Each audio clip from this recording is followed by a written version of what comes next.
Hey guys, welcome back to the channel. My name is Jack, aka Bunny with Guns. Just gonna skim right over that name like I tend to do.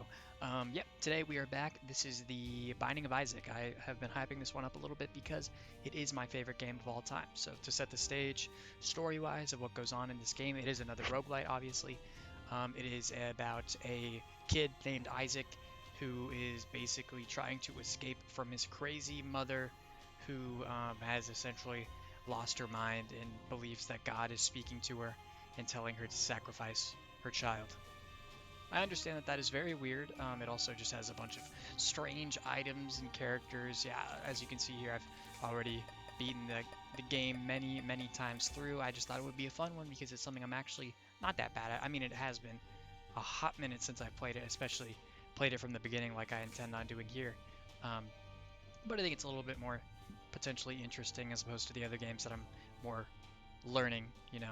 There's something that I can actually showcase a little better. So I am starting from scratch, completely new save file. So here we go.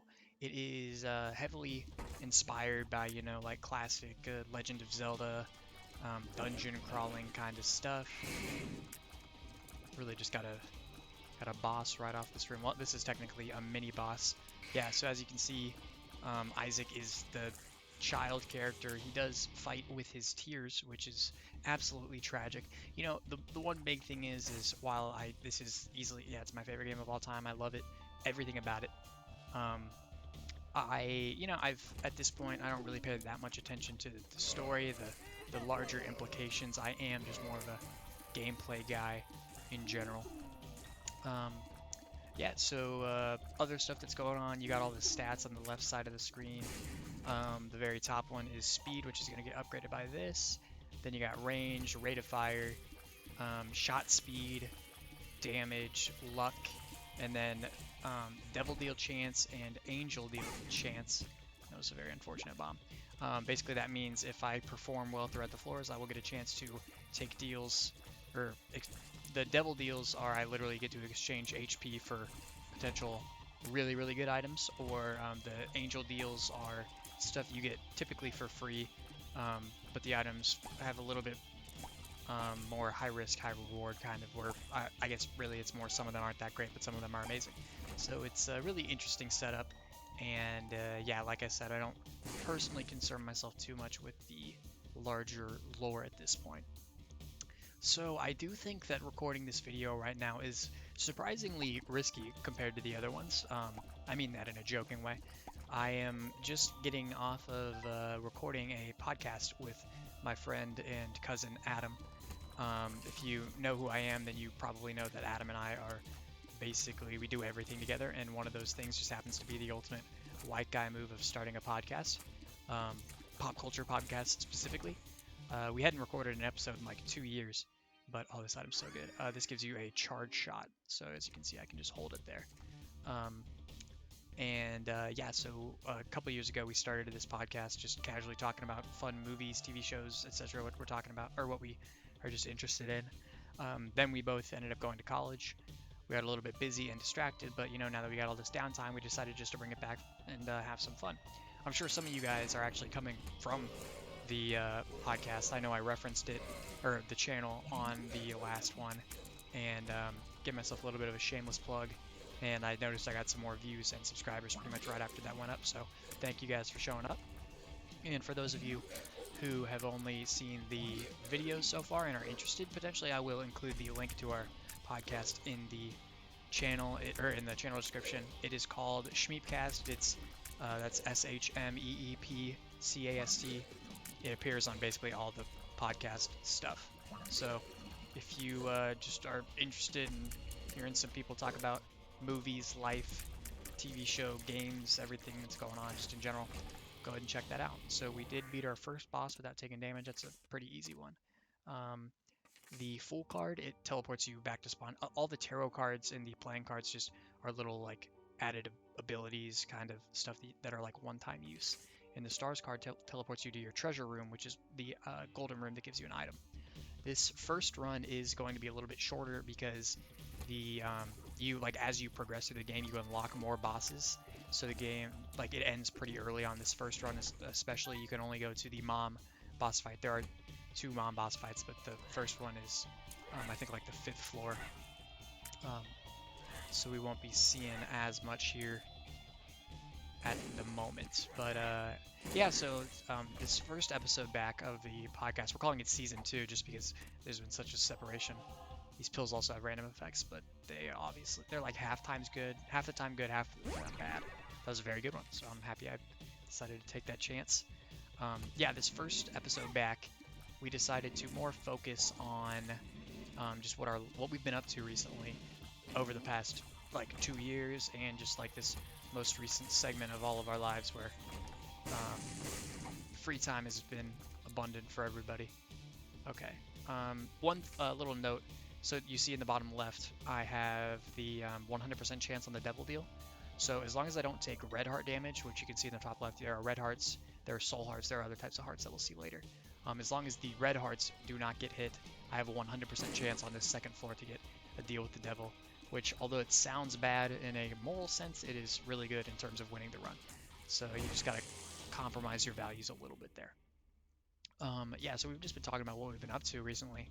And one thing I did not mention on the podcast, we talked about how I had recently really watched my first ever anime. It's My Hero Academia, if you guys have heard of that.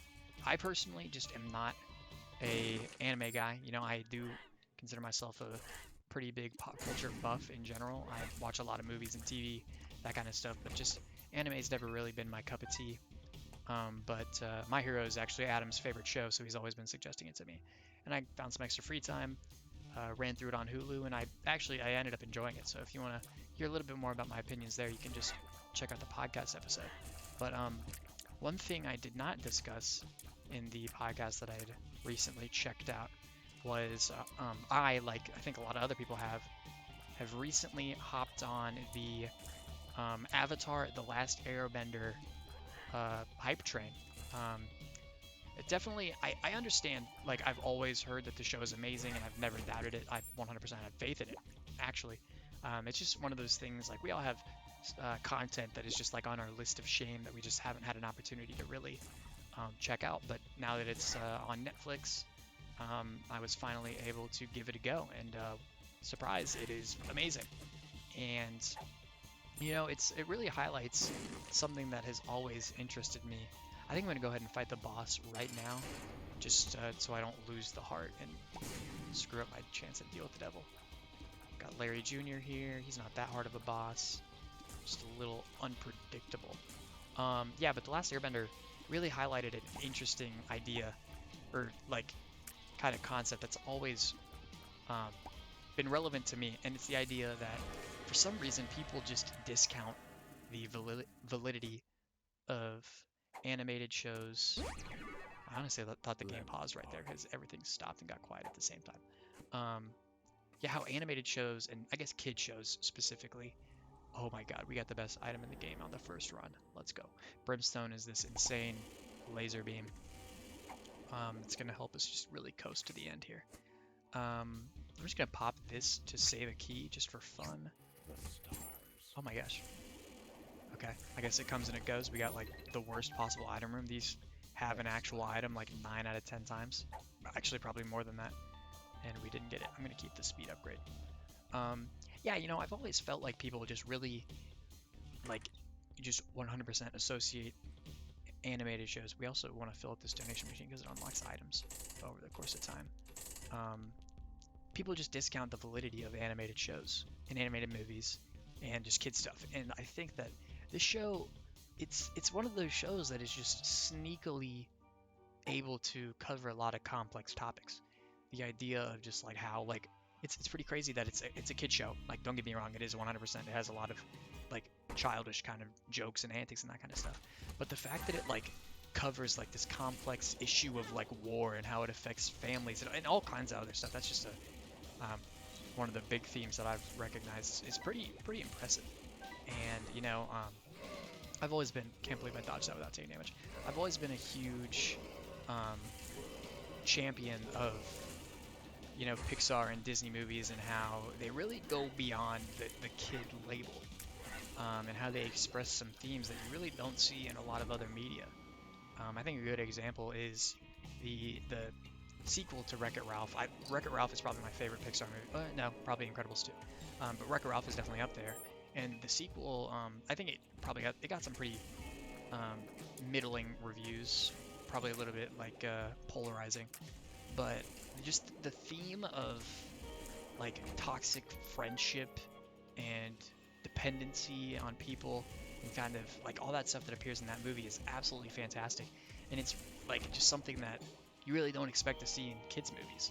And I was really, really impressed to see just how good the show was about that.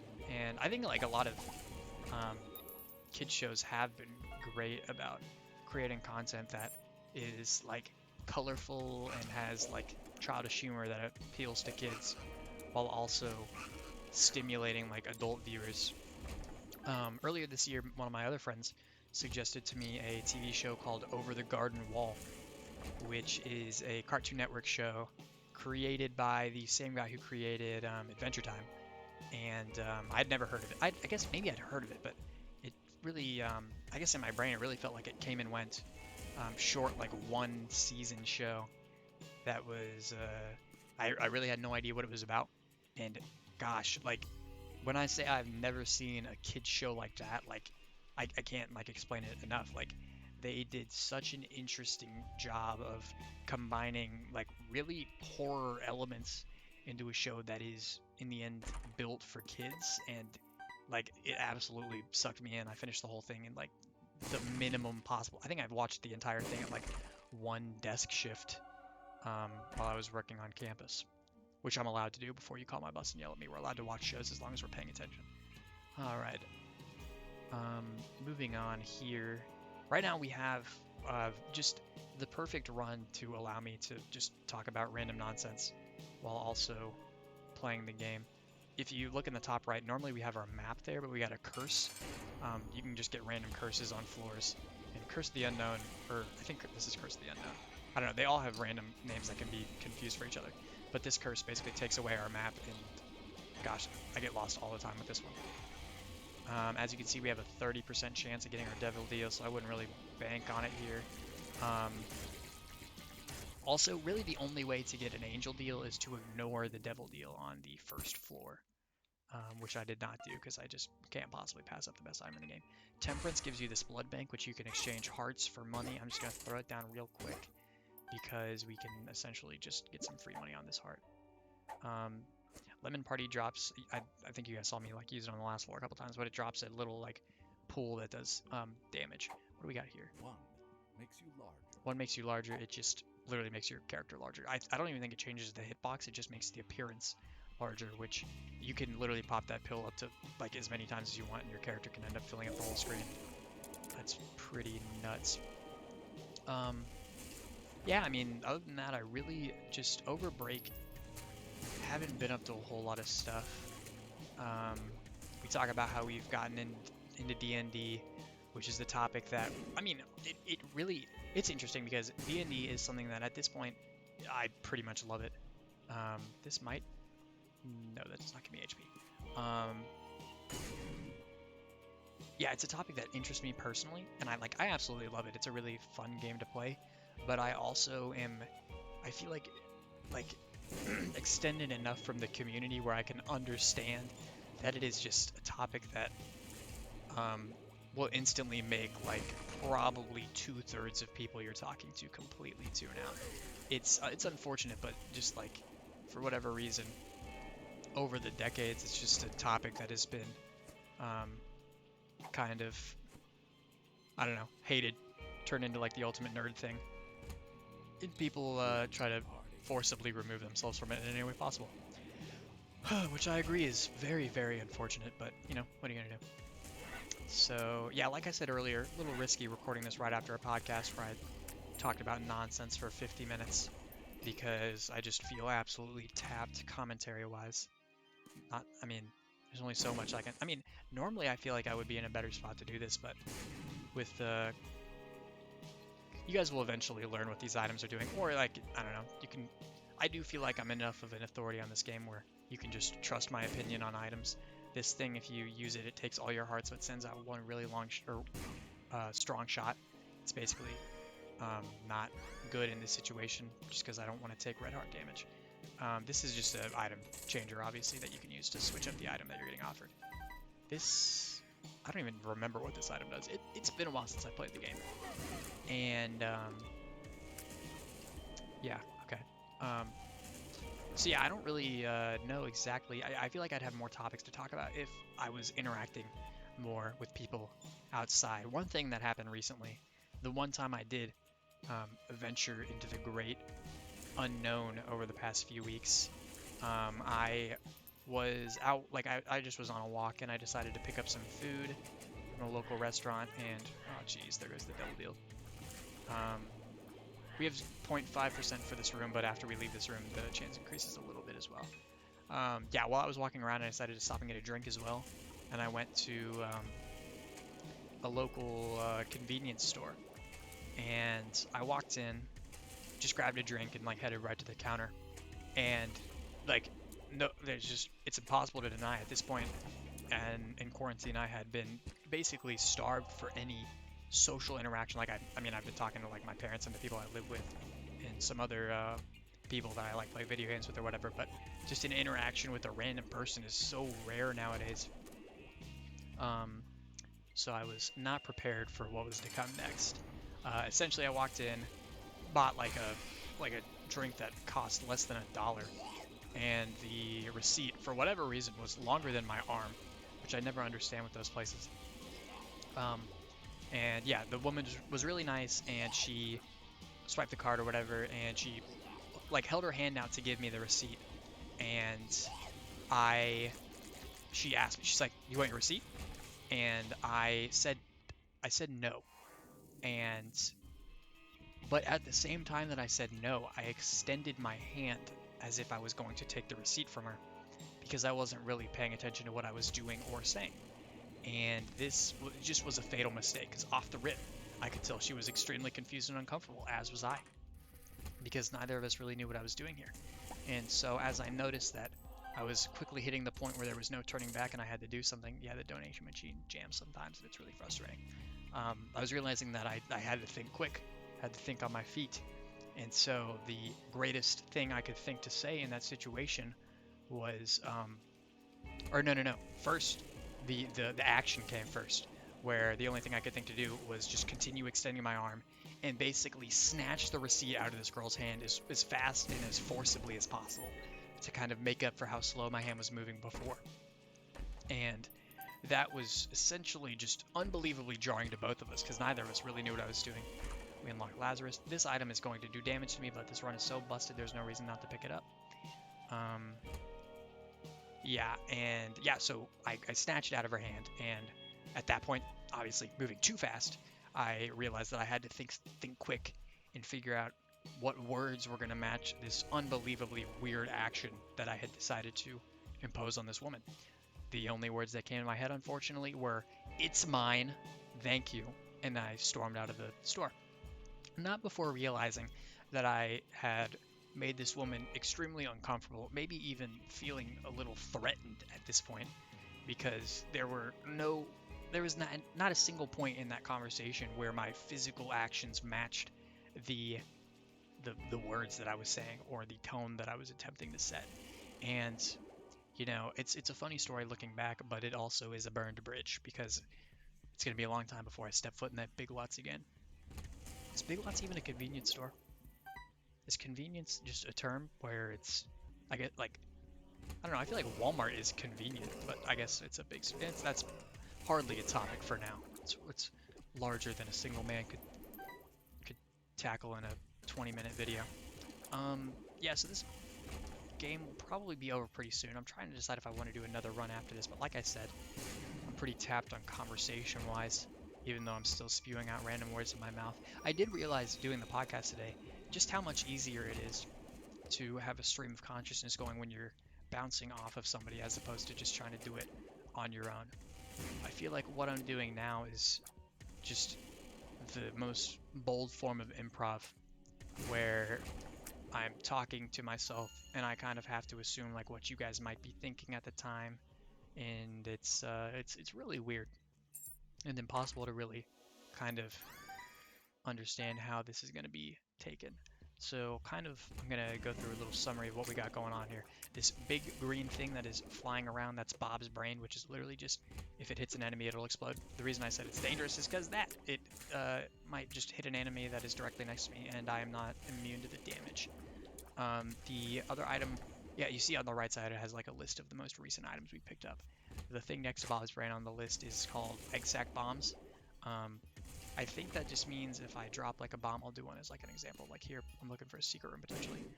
You can see it has like the webbing around it. I think that means it sticks to enemies and also maybe generates flies.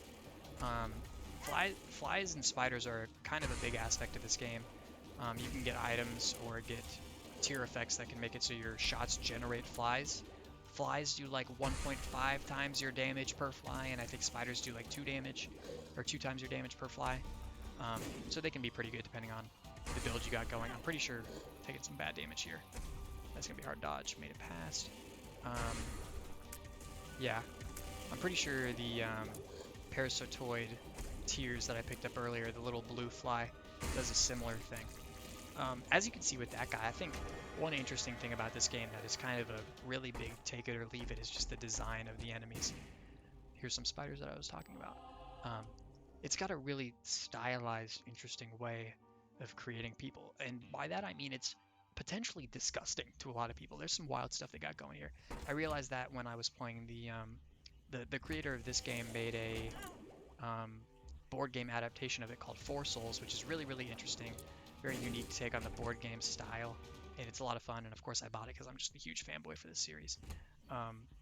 The design is just so creative, unique, interesting, but also disturbing in a lot of ways. I mean, of course, it pairs with the really dark tone that they set up with the story and the themes.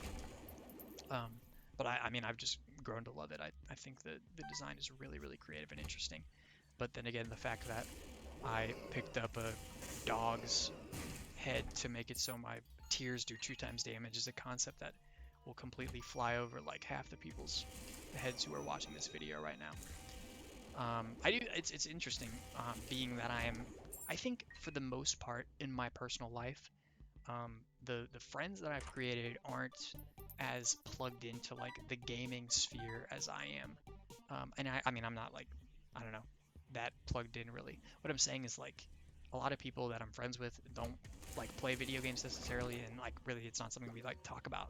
So the concept of somebody that I just like casually met at school watching a video where I'm playing a game like this is something that I find pretty funny. But oh, this run is going to get really crazy. Monster as Long is basically another charge attack based tier upgrade that makes it so you shoot like a barrage of tiers. It's going to synergize with Brimstone in an interesting way that you'll see in a second, where it'll make us shoot like multiple lasers here in random directions. This run is really popping off. It's pretty much in the books. I believe this is going to be the last floor for this video because we have the soft lock imposed by the new save. Yeah, I'm pretty excited. Tomorrow I'll be getting back to doing another Streets of Rogue run. I think I'm gonna record like a bunch of videos tomorrow and get them like scheduled to upload, because I might be going out of town this weekend to actually play D&D with some friends and visit my like step siblings to celebrate Mother's/Father's Day, because we're like not really close to either of those, I guess, but we're kind of in between them in a way that can make it a good event, especially now that like restrictions are lightening up a little bit. So yeah, I'll probably try to get those uploaded ahead of time, so they'll just go live at like 1 I think 1 p.m. is kind of going to be the time I'm sticking to right now.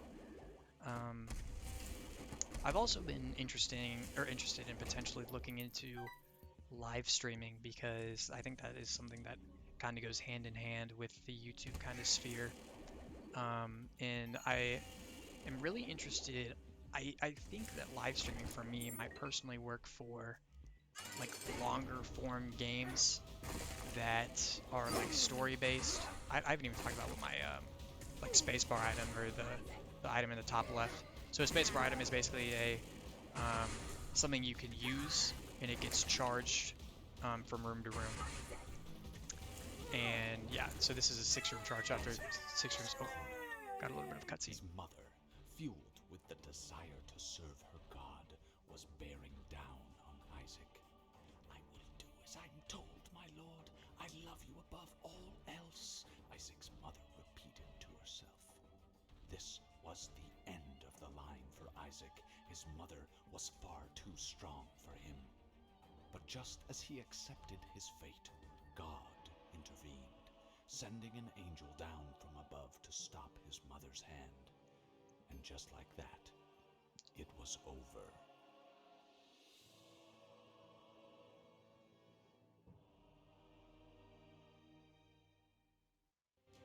I really love the style of this game so much. Yeah, so like I was saying, the spacebar item essentially, we're gonna unlock a bunch of stuff after completing that first run. Is a item. It can take various amount of rooms to charge, and you just like press the spacebar or the left trigger because I'm using controller because I just prefer twin sticks in a twin stick shooter. Yeah, so I'm looking into streaming. I might do long form kind of games. The first one I'm looking into is potentially doing Tomb Raider, the second game, which is it's a weird start, but it's something I've been wanting to get around to playing for a while now. I played a little bit the other day and I was really liking it, and I feel like it would be easier to stream that, potentially maybe just upload the VODs to the channel or something like that. I really just as of right now, when it's still like a straight like hobby kind of thing, not that I expect it to go anywhere further than that. I really want to just limit the amount of like editing I have to do on these videos, which is why I'm doing roguelites specifically. But we'll see if I'll do. I mean, I can still just like stream some roguelites, do a couple runs or anything like that. But if so, I'll let you guys know what's going on with that once I get the Twitch channel set up or whatever. But other than that, thank you guys for coming out. I really appreciate it. Subscribe, check out the Shmeepcast. Comments if you have anything to say, and go ahead and like it if you enjoyed. All right, thanks guys.